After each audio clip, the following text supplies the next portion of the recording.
Hi, I'm Jennifer from jenniferleads.com.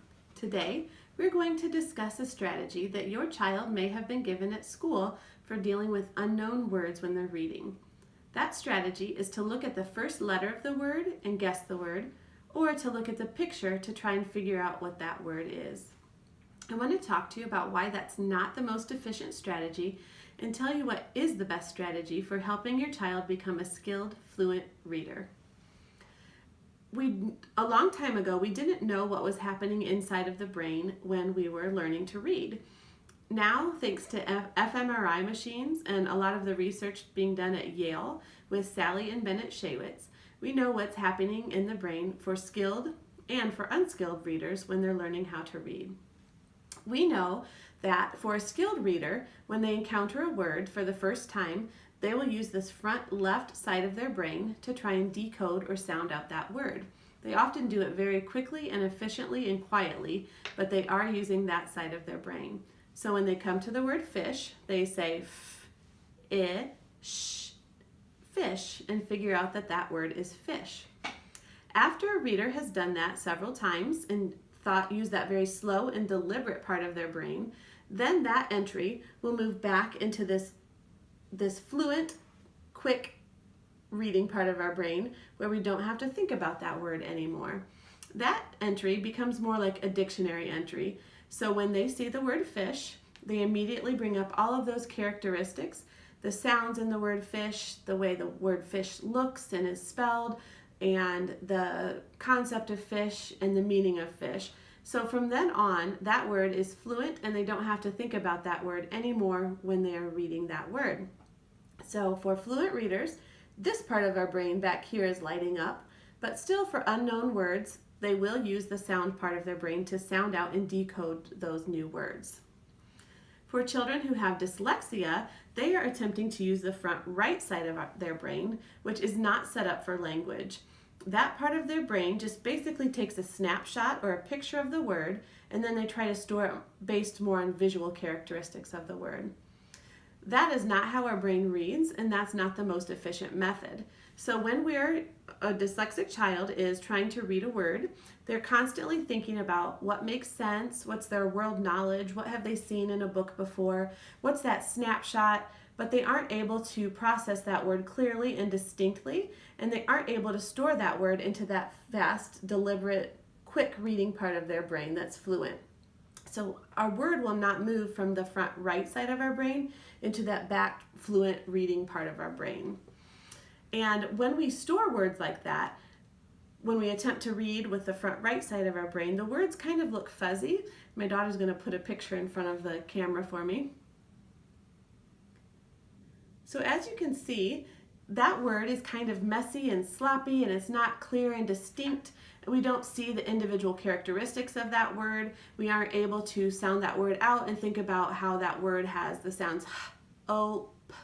It's just it's a mess. And if we came to that word when we're reading, if there was a very strong, clear context around that word, we might be able to figure out what that word was. So if I said, I have great hope for the future, I may be able to figure out that that word was hope in that instance. But if I came to that word and it was something simple like I hope, then I may not be able to figure out that word because it doesn't have a rich context. And that's why your child may be able to read a word in one sentence, but then the next sentence down, they're unable to read that word correctly in that instance. And that is why in our brain, when those words are stored that way, very clear, very messy and sloppy and undistinct, then we are not really storing them back here in this back left part of our brain that's very fluent, and we're constantly thinking and trying to worry about those words and what they mean. We don't do it naturally. Ultimately, our goal for reading is to be able to look at a word, know it fluently, understand that word, and then to be able to just think about the meaning and the concepts of what we're reading, not to have to really think about the words that we're reading. And in an effort, our teachers are trying to get our children to read quickly and fluently. They're telling them to look at that first letter and guess because they want them to read fluently. And a child who doesn't read fluently isn't going to understand what they're reading. But actually that process and what we're teaching them is teaching them to gloss over the sounds. It's teaching them to try to skip that part of their brain that has to deal with the sounds and is very slow and deliberate.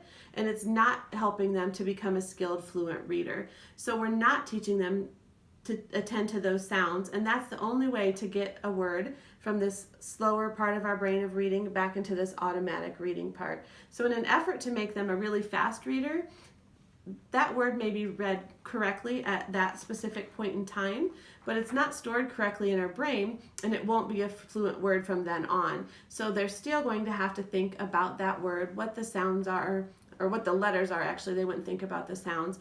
Try to figure out what that word is based on context and their world knowledge, and they're still going to have to think. And that is a very slow and painful process for children. It makes reading so that it's not enjoyable, and it also makes all of our effort have to be used on trying to figure out what those words are, as opposed to understanding what those words actually mean. I want to give an example next in just 1 second about a word that, I'm going to give an example about how looking at the first letter and guessing, or how trying to look at a picture and figure out a word isn't an effective strategy, because I think a lot of people don't quite understand that and would disagree with me about what I'm saying right now. But if we put this word in front of the camera, okay, you can go ahead and move that word. So if you think about that word and you use the strategy of look at that first letter and guess, or if you say, but fluent readers don't sound out words. If you were given that word, no matter who you are, you're going to attempt to read that word, and the way you would do that would be to sound that out. You may not realize that explicitly, but what you would be doing in your head is thinking about the sounds, thinking about the syllables, thinking about meaning within that word. So when you look at that word, you would see pneumo, and when I see pneumo, I think, oh, that has to do with the lungs.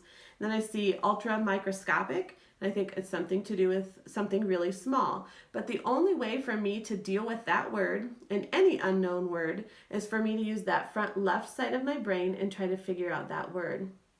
If we teach our children to gloss over those sounds and those words when they're learning to read, and if we teach them to look at the first letter and guess words, then they never learn that strategy for dealing with sounds. They don't learn how to decode. They don't figure out what the phonics rules are. They don't learn how to read effectively and efficiently. And so when they come to those words when they're older or as an adult, they have no idea what to do with those words. So again, as I look at that word, I think about pneumo and lungs and ultramicroscopic and that it's small, and I can use my left part of my brain, even though I've never seen that word, to figure out that that word's probably something like pneumono ultramicroscopic silicovolcanoconiosis. So if I think about those sounds, I can figure out that word. But if I don't, and I've never been taught to use that strategy, I have no strategy for dealing with that unknown word. When we use our language part of our brain to think about the sounds and to decode words, which then eventually move back into the brain dictionary, then our words end up looking something more like this, where we have a clear and distinct understanding of those words.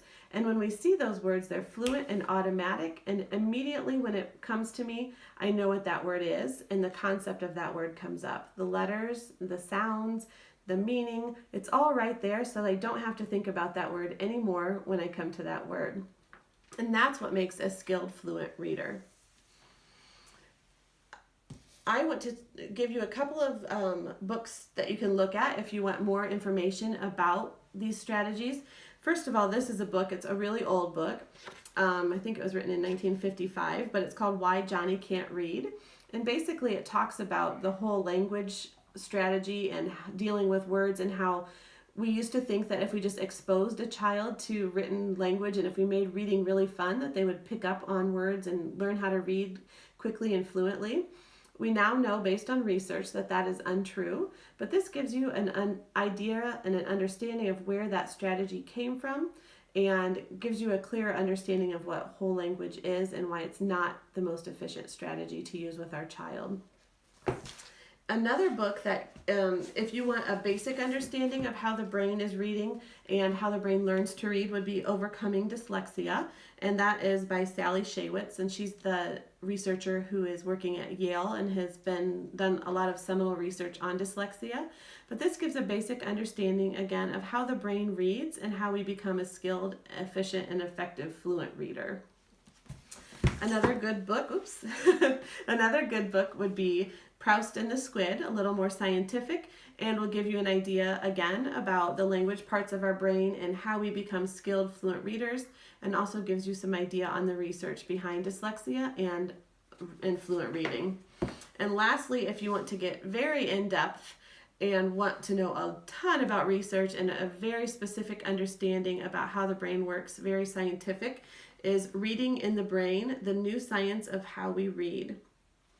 But there's a consensus in research now when we look at how the brain is working, how the brain of skilled readers works, and how the brain of unskilled readers works. We now know that the best way to teach our child to read is to get them to use that part of their brain that thinks about the sounds and that clearly attends to those characteristics, both the visual characteristics, the orthographic characteristics, and the sound characteristics, the phonology of the word.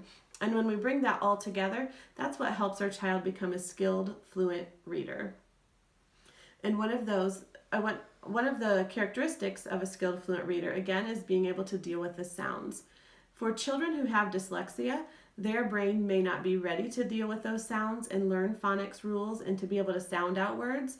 And that's where we have to start with them in therapy or in trying to help them become a skilled, fluent reader. We have to develop that sound area part of their brain.